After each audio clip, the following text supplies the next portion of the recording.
Hey everyone, what's going on? It's Coevil here. I'm bringing you guys a little bit of a lobby sitting commentary. We've got OA and DX playing some tens games, and we're going to talk a little bit about the state of tens right now and this really unique strategy that OA has been pioneering for the last couple weeks, ever since the recent update to Arcanists 2. So there's a bunch of replays that we'll go over too, but I thought, this is happening live, so we might as well watch a couple of those games before we hop in. But you're going to see what OA does is lob a shit ton. Lob with reckless abandon. He's just going to lob and lob and lob. And the thing is, he's super good. You saw that miss right there, you're going to miss. It's a high skill ceiling book. You're also going to make some of these shots too. He also gets into some of these sorts of modes where he's just going to go for a lob, just because he can. And it may look really stupid, but you can see some wins and the precise gameplay that he does with the aiming and positioning. Like, he is really good with Shock Bomb. I think at this point in this game he's kind of given up because DX is trying to counter his book, right? So he's brought a few towers, possibly Fortress, and just gained a lot of tempo with that. So you can see he's got Fireball and Fire Arrow. Why does he have that? It's because he's going to hit you with that good old drop arrow, which is where you can be anywhere on the map. You click somewhere, like, let's see. I don't know why I couldn't move the camera for a second there, but oh, I was trying. Yeah, I don't know what that happened there, but you click somewhere like here, right? And then the arrow will go all the way around and hit on the right side. Even if he's way the fuck over here, you just aim the arrow on the side here-ish, right? And OA knows the exact spot and everything. I haven't really practiced the arrows much. I don't know how they all work. But you gotta sandbox this stuff and, practice. And you can, of course, see his aim is very good. He is by no means lost in this game, actually missing 2 shock bomb lobs. Still doing okay here. And he's just lobbing fireballs. I mean, this is the new meta. Like, you guys want to run into OA and you gotta out-aim him, out-skill him. So, of course, DX tries the drain and... Oh, buddy, you gotta get in the lab. You gotta get in the lab to learn those. You gotta meet with OA. Maybe you guys need to get up on a Discord call. See, you even... Oh, DX with the reverse psychology there. He said, I'm gonna miss a drain, throw OA off his game, and then he's gonna miss. But, of course, now he's gonna lob another fireball, kill the spirit. Come on, let's see it. Any time now. Oh, he just goes for the arrow. Okay, that's safe. And it makes sense, because if the windshield gets off, he's pretty much lost, right? What can he do to kill the windshield? Nothing is the answer. So he's gonna... I was thinking maybe he would run away, but he's about as far as he can get, so he's gonna go for the deluge. DX might have a third tower, because he's trying to counter OA's book. I don't know exactly what he's running. Let's see here who we have on the boat. I think after this game, since it's going a little bit long, we're going to go to some of these replays. I played OA a bunch. DX Spork has all played OA a bunch, and we can go through the strategy. So here what he's going to do is probably tower out. He's got BFTP, he's got Abduction. BFTP stops the timer, right? So he's going to, BFTP you. If you have Fire Shield, he can stop the Fire Shield. While the BFTP is floating high in the air, it'll pause the timer. And if you don't have Fire Shield, he can just BFTP and abduct you into like a mega boulderable spot. And you might see that here. No, he's got 2 seconds, so he's just going to go for the shock bomb. That could sink. Oh, not quite, but still good. Problem is DX here now can just triple drain. And he's not going to have enough time to triple, but he can double here. So go for the double drain, and OA is going to go for a shock bomb here. No, he doesn't have flight. So he's going to have to, I don't know, say a prayer? That's an insane shock bomb. So he just goes for the fireball instead. Again, another lob, another hit. So as you can see, he's hitting a lot of these shots. Yes, he missed some, but it wasn't in a situation where a miss equals an instant loss, right? And I wonder, is this shock bombable? Could he somehow knock him from here? Looks just totally impossible. Oh, he's gonna abduct him down and then flash him off. Yo! Wait. Oh no. Oh no. No! See, so that can happen. If you have BFTP, you have abduction, you're trying to set up a perfect play. He was too close to use the Mega Boulder there. The X is gonna get a free clock and win the game. Man. I also played OA a lot, but I just thought, you know, he was playing DX immediately, so why not hop in for a bit of live commentary. We're going to see a flash here. Boom. And DX can teleport anywhere pretty much. And say, you know what, I'm at 70, what are you going to do? OA has 3 books that he likes to run that really kind of redefine the rush meta. And I will post those at the beginning of the video for you guys, so you know. So he's going to just go for another double drain just to be safe. It's possible he could go for a clock, but knowing DX, he's going to play ultra uber safe. You know, some pussified gameplay. No, I'm just kidding. But he goes for the drain. It's the ultimate safe move. Hard to beat double drain every turn, says Spells. Yep, that's a fact. And that's game. Alright, so we're just gonna wait to see the victory screen. Oh, actually wait to see DX fuck up. Brain dead gameplay TBH. That is Pyko, also known as Corpse. He's a staunch OGer, so it would make sense that he would say something like that. I think Tens is actually degraded. Here's a Spork. So some of the lobby chat is kind of, it's not popping, but there's a few comments that are pretty funny. Yeah, Spork was has been an advocate of the shock bomb, first turn shock bomb nerf, because it was recently sent to turn 1. And he says, yeah, it's sad to see it, but at the same time I don't care. But I think he clearly does care because he goes to the Discord and bitches about shock bomb. So, you know, it is what it is. I might hop on the 10-piece train here and get on Spork's hit list, but it is what it is anyways. We're gonna go check out some replays. Got a bunch of different games. We'll start with some losses and we'll analyze how I get just absolutely fucked.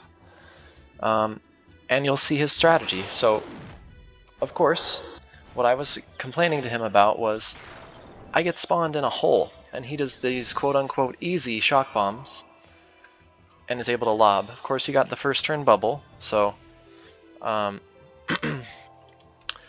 got the first turn bubble. Here's Oa. I'm gonna say hi to.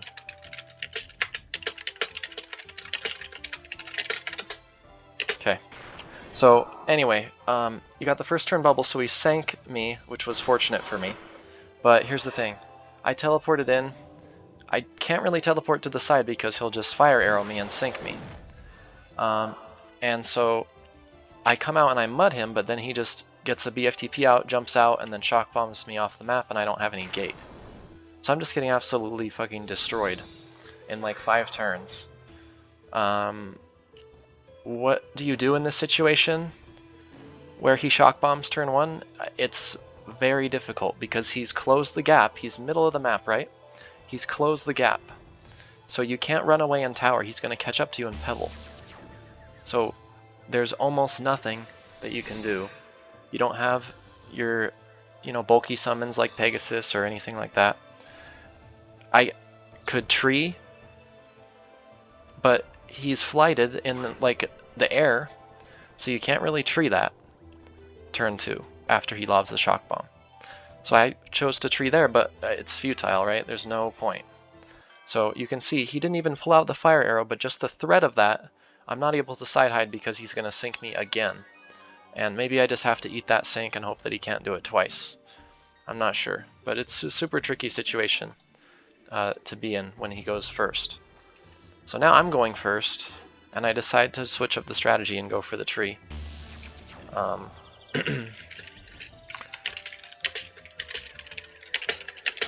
And I'm just going to tell him that he destroyed me. So I decide, okay, can I get a portal up early and go over to the side? He fire arrows, it dodges the portal, which is pretty nice. Smart of him. And I just go into the portal and I fuck it up because I now am back to the front. I should have maybe just protection shielded or spirited in the portal, but then he fire arrows me anyway, so kind of a tricky situation. Spork had suggested today, he said you want to position the portal so that when you go in, you scoot over to the right a little bit and he can't fire arrow you because the arrow is going to go through the portal instead of hitting you. So that's an option. So like the idea is, if the portal's here, I know I'm not showing the game for a second, but there he goes, he gets the fire arrow knock and I just resign. But yeah, basically if he positions the portal to the left a little bit, it allows me to avoid the fire arrow, because if he aims the fire arrow toward me, it'll go through the portal instead of hitting me. But he gets that win. You can see if I teleport to the side at any time, I am screwed. I try to go for a meteor book here, see if that will change anything up. It's no flight. I get the bank out first turn. Maybe towering is better if he can't close the gap, but I feel like he could. He misses the fireball, which again, unfortunate. And I miss the water ball. What could I have done instead? Probably gone closer to him and mudballed to be safe. Yeah, so 2 blunders, and of course I get shock bomb sank or fireball blood bank. He's going to prioritize that, which is a good play. So I just go for the snowball here. I don't really have much else. He's going to flash knock me. And again, I don't have these sides. They're not possible to teleport to because he'll fire arrow sink. And he can even do it from the left side, fire arrowing to the right, or from the right side firing to the left, which you guys will see eventually at some point. So he gets a nice mega off here. I get a nice mega off there. But even though I'm at 114, he can do some BFDP abduction bullshit. He doesn't choose to use the abduction, just does a nice lob and kills me. So super close match, but again, it's difficult. What are you gonna do? The loss, 4th loss. So now I try a comet book. This is one that I had decent success with. And I'm thinking, okay, let me just dig. Let me dig turn 1, and then I can go into that area, and it's hard for him to, you know, get to me. But unfortunately the water ball hole is not big enough, so he's able to get a shock bomb and kill my bank and damage me a bit. Not good. Interesting that that does 170. That does 80. That does 80 damage to me. It doesn't heal me at all. I wonder why that is. Kind of interesting the shock bomb does it, because it should do like half of that damage, because I heal some from the blood bank dying. But anyway, it's Qs all over the place. He Qs the turn 1, I Q the following turn. Like, I just got totally thrown off because I couldn't get into that little area, and then I Q one again. I probably could have just towered, right? And I have to teleport away, and he teleports in there with me, and I'm just lost.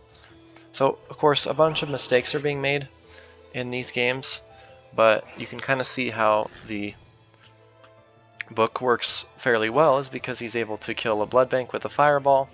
He's able to shock bomb blood bank and also me to kill the bank and damage me as well. So there's a lot of different tools that he has, and if you kind of slip up, like, it can really spiral and you're just lost with just like the smallest mistake, or sometimes it's a big mistake but you're just even more lost, like a Q or something. So we're going to look at some of these wins as well that I got against him. I found a strategy with the comet book that maybe would work pretty well. Is this shock bombable here? No, but he goes for the fireball just to get some flat damage. And instead I try to go for the mud. I feel like if I don't go for the mud, then he just responds with another fireball or a shock bomb and I'm down too much health. So he flashes out, which is not ideal in most situations, and goes for the fireball to kill my bank. I'm just spamming mud balls because I know that he really has a lot of rush spells. And here I think I want to tower under him. because I know that Pebble's coming. He's got arrows. Yeah, I just do the Sanctuary. He can ride down there, and I think I just positioned myself well and maybe Pebble him. No, I decided to go super safe, get the mud off, and honestly, this is the person that they're complaining about, but they being Spork, in the 10s meta, like nerf Shock Bomb, and you know, like the gameplay is so oppressive early game and not forgiving, which is all true, but also the book is hard to use. As you can see, he missed a Shock Bomb and it really put him in a tough position. So he makes one mistake, and often that spells disaster in 10s, especially with his book, which is predicated on skill shots and stuff like that. So I'm able to get that win. We're going to jump in here and see how some of these other ones go. Let's see. Win 2. Yeah. So yeah, it's looking like he's able to lob the Shock Bomb again. And again, that's a pretty easy lob. Like, because I'm in such a low valley, but a lot of these aren't easy though, that he's doing. But of course I troll him and say, oh yeah, that's such an easy lob, how did you do that? But anyway, I think this is the game where I bring some generic and I decide to take Fire Shield, just to see if I can get some mileage out of a more defensive playstyle, right? And also avoid his arrows, which maybe works here. Okay, he misses that one. So I decide to tower, and honestly at this point, like, I'm already thinking I'm won. He kind of fucked up his movement there. So, like, he's lost so much tempo. Here he gates just to, you know, try to get some tempo back. I go for the Ray. Probably not the smartest to knock him forward. So maybe leave him over there. He goes for a Pebble here, but I got my Flame Shield up, so I'm just going to try to keep 100% uptime on the shield, get his flight down. So you can see, like, if you have a situation where you've got this big tree, and he sinks himself, oops. If you have a situation where you've got this big tree on the side, you have a much better chance to win against OA, because you're able to just walk down to the side, and the fire arrows are not going to sink you when you're up on that big tree. But on the side without the tree, it's a pretty simple sink. The drop arrows are not simple, but you just aim the fire arrow up at the corner of the head to sink the player, and like I said, we'll see one of those at some point here. We'll go to the third win, I think. That's what we're at. And I think I decided, oh, well, this Fire Shield book worked pretty well. And so we'll see how that goes. Look at that! Look at that Shock Bomb. You're telling me that you're going to grab anyone in the Arc lobby. Like, no one's hitting that. Spork's not hitting that. Gold's not hitting that. DX isn't going to hit that. So, as I said, high skill ceiling for this book. Applies pressure well. And you're seeing it right here. He gains tempo with his gates to escape traps. But Mudball spam works pretty well. He saved his tower, which was a smart move. So he can tower out now after I do the second Mudball. And I'm in kind of a difficult situation. But any sort of map gen with caves or, you know, holes that have some land above them, right? You're protected from deluge and it's not an open map, is going to be hugely favorable for the opponent. Because OA wants those open maps with sides that don't have any trees.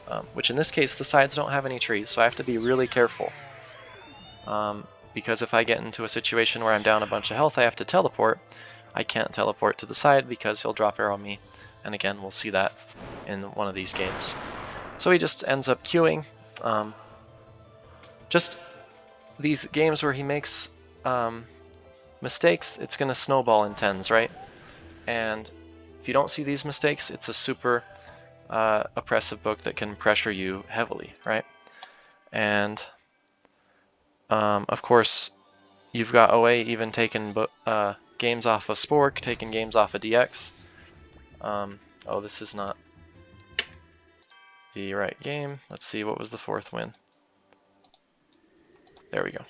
So you've got OA taking games off of Spork, off of DX, off of Nevitz, right? And then that kind of prompts this TENS revolution, this little intervention that we have in the Discord. And Spork even jokes about it, like, oh, let's go complain together in the Discord, PSA, you know, because he knows that PSA likes to bitch about stuff a lot too.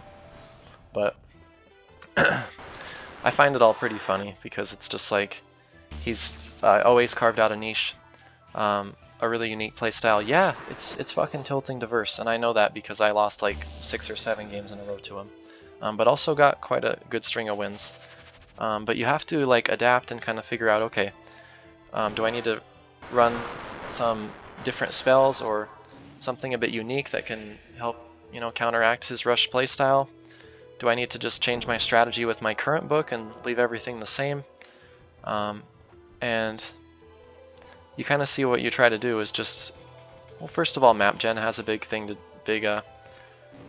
do with the ability to get wins. I have this little castle here to hide, but you just have to keep your distance and throw him off his usual routine of like shock bomb turn 1, flighting, closing the gap, pebbling your tower, fire arrowing you when you teleport away. Like, you have to break up that routine so that he's more inclined to make mistakes.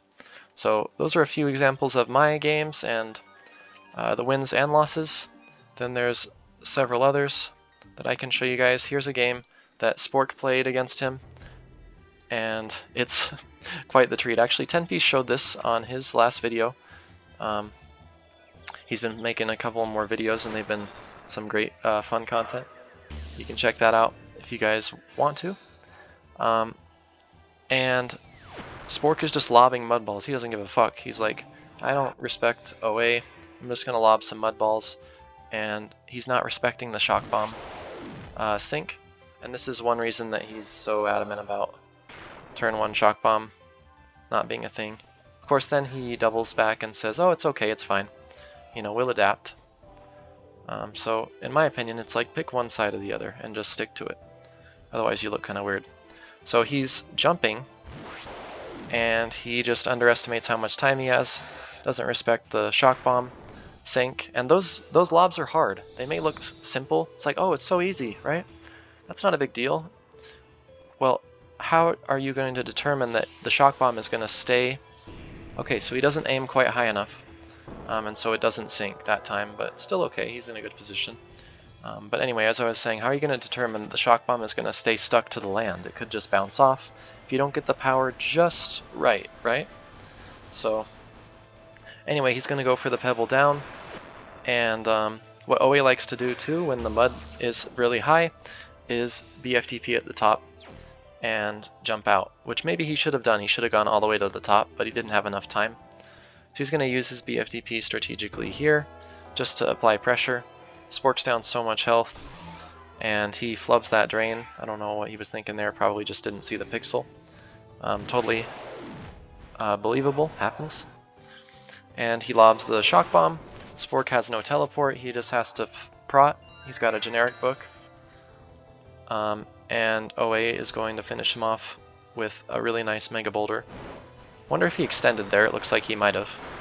Otherwise that would have just, you know, killed him. He would have suicided on himself. And here, it's not quite over, but he's just going to flash that open. He doesn't have a tower up. And Spork gets a really nice flash here. Always going to telly in. And that's an aggressive teleport, but it's really difficult to get that flash down. And maybe I can load up the book that he's running. There you go. There you see the drop arrow. I'll replay that real quick so you guys can see, because I interrupted it with the other screen. But check this out. So he teleports to the side, and I'll zoom way out so you can see. O is going to reposition himself, and I don't know where he exactly aims, but it's somewhere in this vicinity where my cursor is. And it just curves all the way the fuck around and kills Spork from the, you know, way the fuck over the opposite side of the map. So, pretty skillful arrow to hit, and it takes a lot of practice, a lot of testing, sandboxing, right? So Spork goes down, and this is what kind of started the Discord crusade, which has been quite funny. Here's a game versus DX. You know, he's just going through a list. Always got a list of a hit list with like people that he wants to take down. I'm thinking of like Death Note, if you guys have seen Death Note, and he's got DX on his Death Note, Spork, and he's just crossing their names off the list. That could be a good fucking thumbnail, I think. I should maybe think about that. If I could get a picture of that and put Spork and DX and other people who he's taken down on that list. That'd be pretty cool. Here DX has a generic book. Again, OA applies pressure with the shock bomb. That's going to be his early game sort of fallback option. Not fallback option, but go-to option. And you'll see here he's just applying pressure with the flashing out. He doesn't care about the health of his tower. He's just going to be pressure, pressure, pressure. One of his books has Whisper Arrow. I glitched out there for a second. I was like, what the heck am I trying to say? One of his books has Whisper Arrow, so he goes for that against DX here. And I think that's pebbleable, but he won't be able to go back over because of that little blip by the tree. He can't move the clock tower over. But he's got Deluge. Again, OA doesn't care about the health that he's at. DX could have gone for a Mega Boulder if he had it. Just jump toward him and get a lot of damage off.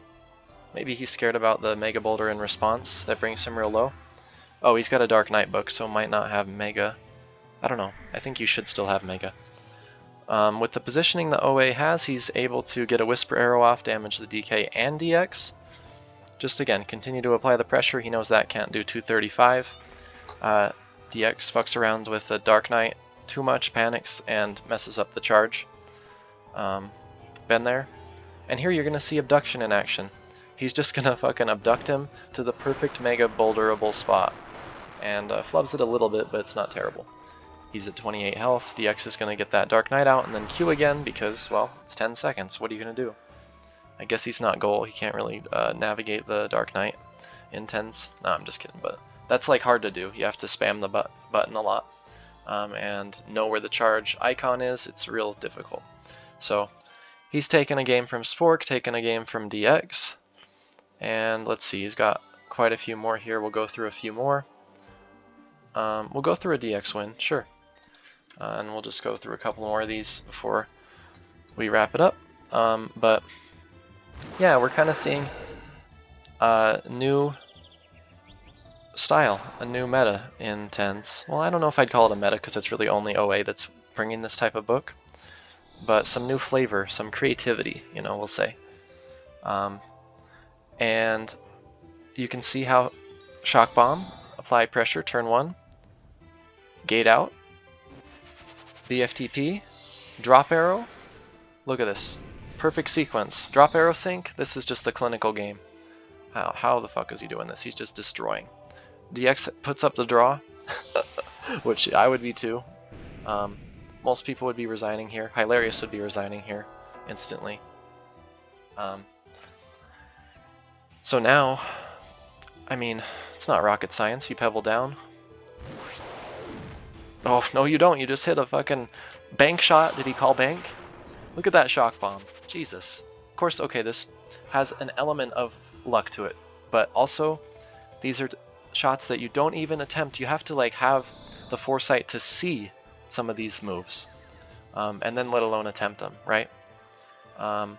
Here DX is too low. He can't go for an aggro play. He might have been able to, though. I might have just said fuck it and lobbed a Mega. He's got an angle that he can shoot the fire arrow through. And I don't even know if I know it, to be honest. But he's got fire arrow and whisper arrow. That one kind of fucks up. I don't know where he aimed it, but again, you know, high skill ceiling book, it's a difficult one to master here. And despite this sort of clinical start to the game, you're going to see DX able to stall this out a bit, right? And we can see once we get past the middle game, OA is kind of, you know, out of gas, so to speak. There's not much that he can do. DX doesn't have a lot that he can do either, but he can not die, right? He's not really pressured. And, oh, he misses the drop arrow there, so again, these are going to happen. He's able to tower and prevent him from pushing. So OA's just going to stay down there and flash down to him, try to close the gap. But yeah, DX is starting to build prots. His prot's going to come back on off cooldown, and he decides to teleport over because he's prevented the drop arrow, or so he thinks. But instead, OA actually misses it. So you can see how, you know, it's not a guaranteed victory, but if he's able to string together some of these wins with great skill shots, he can apply a lot of pressure. I think after this we'll go through just one more win just to kind of see, you know, how he's able to really put so much pressure on people, as I've shown you guys. It's definitely tilting to play, because you have to play the book a lot differently than you might have to play like just a generic book. And he does that little fire arrow trick, fireball trick. There's just an extend angle that you can use. It's like a couple ticks from the very top, and you can phase it through a live tree, not a dead tree though. So doesn't really have many options. He's just gonna huck a shock bomb, and the game is over. So we'll just go through one more game before we wrap this up. But yeah, I just wanted to showcase a bit of a creative tens meta, some creativity on display here, with the fireball, shock bomb. You know, turn one is being taken advantage of a bit. And yeah, we'll look at one more game, win that he gets, just because, you know, seeing these high rank guys fall is always a treat. But you can see how he plays against even the best 10s players. So he misses the shock bomb again, it happens. And DX closes with the mud, which I think is a good play. And he's brought a comic book this time to pressure the top. And he actually goes for the double hit, which again, that's not a hard shot, not an easy shot to hit. That's super difficult, but he's just practiced so much. His tower is down, so he has to gain back tempo with the gate. Maybe that's flashable, but DX might not have flash in his comic book. And he goes for a Mega Boulder here, so OA is in a really tough position. But he gets a soft shock bomb lob, and that actually sinks DX, which puts him in a great position. Only problem is he has to protect from Comet, and I don't know if he can do that. Let's see. Okay, he goes for the shock bomb, and DX doesn't go for the Comet. He actually goes for Mushroom into a Fortress, which is kind of interesting. And oh, OA actually, he brought a little bit of a counter to his book, which was Scatter Rock, which can detower Fortress in one hit.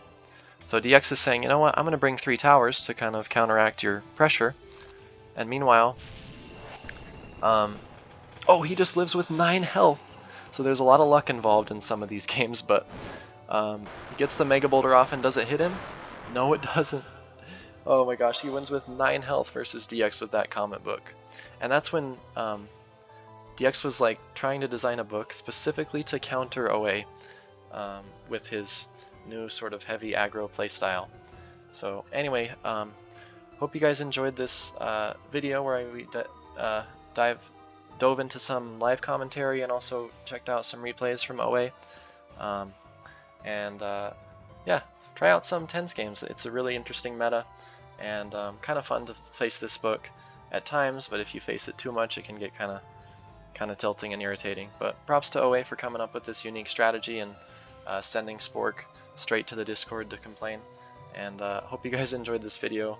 Leave a like, comment, subscribe if you like this content, and I'll see you in the next video. Have a great day.